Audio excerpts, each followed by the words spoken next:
to doing this, or will they just keep patching this as they've been doing over the last years? Let's get some Republican reaction to what we just heard from the President of the United States. Representative Greg Walden of Oregon is joining us right now. He's the chairman of the National Republican Congressional Committee. Congressman, what do you think of the President's remarks?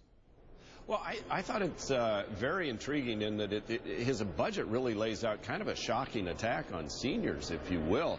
And we haven't seen all the detail yet, so we'll look at it. But I'll tell you, when you're going after seniors the way he's already done on Obamacare, taking $700 billion out of Medicare to put into Obamacare, and now coming back at seniors again, I think you're crossing that line very quickly here in terms of denying access to seniors for health care in districts like mine, certainly, and around the country. I think he's going to have a lot of push from some of the major senior organizations on this, and Republicans as well. And this is a budget that doesn't balance. At the end of the day, you can have all the flowery rhetoric, but I'm a numbers guy, and this doesn't add up. It does not balance. We've passed the Ryan budget. It does balance in 10 years. It will put us on a path to grow the economy and jobs. And again, it gets us to where we have a balanced budget. This is 65 days late, and it doesn't add up.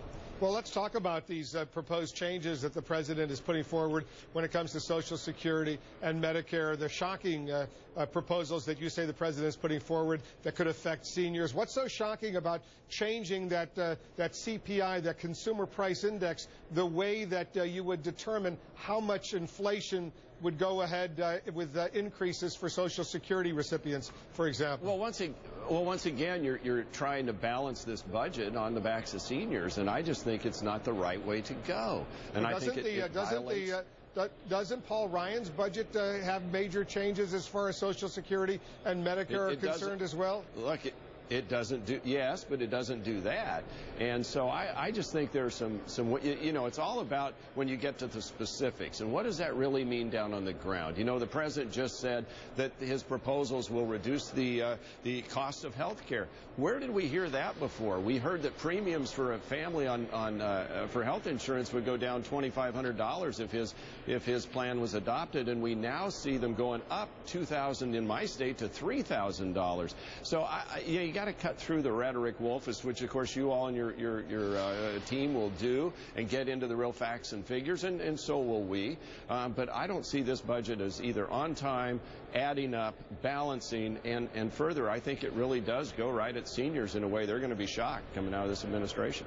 Let's talk about taxes right now. Are you open to what the President calls tax reform, eliminating some of the loopholes, the deductions for the wealthiest Americans, some of the biggest corporations, in order to pay for some of the infrastructure, education, health care benefits that he's putting forward? So, Wolf, let's go back, because you said it, or one of your folks there said it, about the fiscal cliff. The President got $600 billion in new revenue. And in part, he also put a little provision into the law. It was in there, the Pease Amendment, which already reduces and trails out how much the wealthy in America can claim for deductions. Tax reform is where you would have the debate about how you can close these loopholes and reduce the rates so we have a competitive code and create jobs in America. What he's proposing, at least at this point, and again, we've got to get into the details, sounds a lot like the old style of we're going to raise taxes by dividing the country, and then we're going to go spend the money on new programs and existing programs and never get around to real tax reform, which is what we need to be competitive in the world to grow private sector jobs in the world. The notion that the federal government is somehow going to be the great creator of jobs in America, I think, is a misnomer, because if we're spending $800 billion more than we take in this year, and the last few years $1 trillion plus more than we take in, we ought to have a robust economy right now. The federal government isn't what's going to do this. It's the private sector. We've got to get out there where the folks on the street aren't having to work 2 or 3 jobs in order to make ends meet, and now seeing their health insurance costs spike. So I think there's a lot of problem with what he's proposing. What do you think of that so-called Buffett Rule, that individuals making more than $1 million a year are required to pay at least 30% income tax? Well, again, he had the opportunity to put that into law before. He had the opportunity to do that in the fiscal cliff discussions, and I just don't see that catching traction here. It didn't catch traction in the Senate, I don't believe, and so I'm not sure that that's even a starter. You oppose? You would vote against that so-called Buffett Rule? Yeah, again. Again, look, what we've got to do is get back to have a meaningful discussion about overall tax reform, not just, split one group of Americans against another to the benefit of the growth of the federal government and its deficit.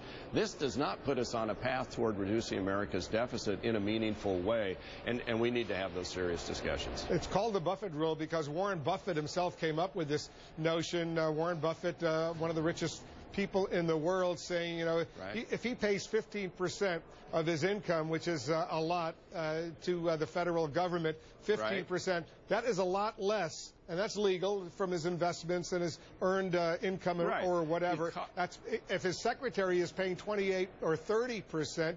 He says there's something not fair that his secretary is paying 30% of her income in federal taxes, and he's paying 15%. There's a big difference between putting your money at risk in terms of investment strategies, because you can lose that money, as people painfully know from the losses they suffered in the stock market, versus a paycheck every month that's guaranteed. Those have always been treated differently because there's a higher risk at putting your money at risk in an investment strategy that could go bad. And remember, you're limited on how much you can deduct when it does go bad.